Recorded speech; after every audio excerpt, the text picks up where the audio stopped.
I rise today to present to you ACR 10, a resolution celebrating the life and legacy of Dr. Martin Luther King, Jr. I want to thank those of you who attended the program yesterday and had an opportunity to hear from some of our leaders and also to hear from Mr. Al Sharpton regarding the life of Dr. King and the commitment we should have to continue his legacy. California should be proud that it was the first state to actually celebrate Dr. King's birthday. And it's been almost 40 years since the resolution was passed. And those of us in the California Legislative Black Caucus are proud of the fact that it was our membership that kept pushing and pushing with 3 failed attempts and finally a victorious attempt to get Dr. King's birthday as a holiday. And so we're proud of that fact, proud of the fact that California stood first to make sure that this individual would be honored. So we're here today to celebrate the life and legacy of Dr. King in ACR 10.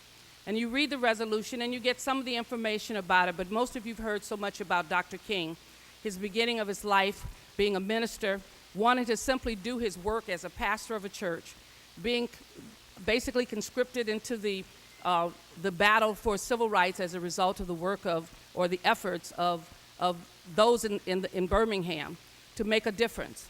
And so he led the largest movement for civil rights that impacted not only the life of African Americans in this country, but also impacted women and people of color around the state and the nation. The world heard about Dr. King as far as South Africa and realized that his movement was important, and he gave them strength and purpose as a result of that movement. We're here today once again to celebrate his life, his legacy, and to remember the things that continue to push us forward as we, in this very difficult time, deal with the issues of race and gender that continue to penetrate the values of this nation. It became clear to me last year as I listened to my colleagues at the 50th anniversary of Dr. King's assassination that most of you did not live during the time of King. There were a few of us who did, and I was one of those.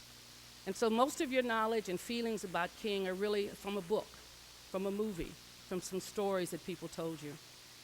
As I pointed out yesterday, I was a student at UCLA when we got the word that Dr. King had been killed.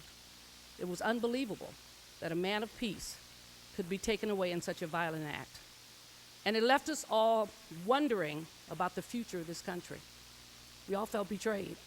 we all felt that somehow or another, all of the good that this man had done was to expose the hatred of those who were irrational to take his life. And we wondered if the dream would die with Dr. King. Was there enough planted in individuals in this nation to continue to fight for what was right and what was just? And those who were most frustrated took to the streets and burned the cities because they were so angry about the fact that Dr. King was dead, that the king was dead, that the dream would not go forward, and that all of the things that we've been fighting for would be missed. Most of us knew about the South. My family had come from the South, and I had visited the South many times as a child. And we knew of the ugliness of racism and discrimination. We knew how it made people feel. Most of us had relatives. My grandfather never had the chance to vote in this nation. He was a citizen of this nation, born in this country, but never had the right to vote in Hope, Arkansas. And so we understood what it was to talk about Jim Crow in a very real sense. I knew what it was like to travel to the South and not be able to go to the restroom. Thurgood Marshall talked about that it is not just an inconvenience, racism. It takes away your dignity and your pride as a result of not being able to do just the simple things of life. And so Dr. King's life represented all of that to us.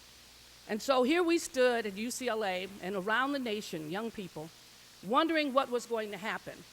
We were being told by all of the other organizations, the US organization, the Panther organization, and others, that nonviolence did not work, that all it did was produce violence, and King's life was an example of that. And so we had some issues and concerns about whether or not this country would continue the legacy and continue the work that had not been finished. We still have that question today. It has not gone away. The challenges we face in this country as African Americans continue to be challenges we face each and every day. And we knew that at the time of King's death that he was not a popular person. He's very popular today because he's not alive, because he's not continuing to challenge us directly. But he was not popular when he died. We knew that he had low approval ratings in many communities. He was seen as the enemy. The FBI saw him as the enemy and the worst thing for democracy in this country. And so he lived a life that was difficult. He came to San Diego, and none of the black ministers would let him speak at their churches in the 60s because they were afraid of being seen with this radical. And so instead he spoke in the gymnasium at San Diego State. And that became the pride of San Diego State, that they opened their doors to Martin Luther King. But the black community and the ministers would not let him speak for fear of what would happen to them. And they'd be identified with this radical individual in the early 1960s. So when we think about King, if we want to be like King, you have to realize that you're going to be unpopular at times because you're going to stand what is right and what is just. And it's not always a popularity contest. We see that every day. But we have the unique opportunity and the unique chance to be the Dr. King of our generation, to deal with the difficult issues and the hard issues, and try to bring some justice and equality to so many.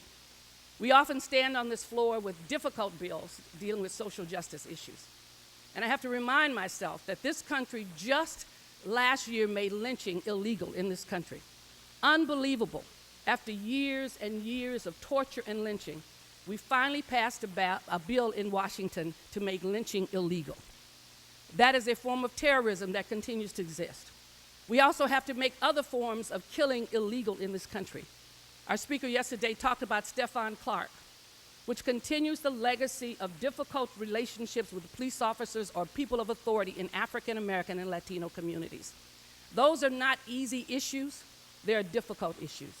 But if we stand with King, we have to realize that basically dealing with those issues will be issues that we will have to deal with in a strong way that may not make us popular, but in the end will give us a legacy of justice and equality. I've often said on this floor as I close that freedom, equality, and justice is a rare flower that demands constant attention and watering and love and care. But we know that hatred is a weed, and it grows best in neglect. And if we are serious about the beauty of California and the greatness of this nation, it will demand from us constant attention to make sure that the weeds of hate do not grow and fester in America.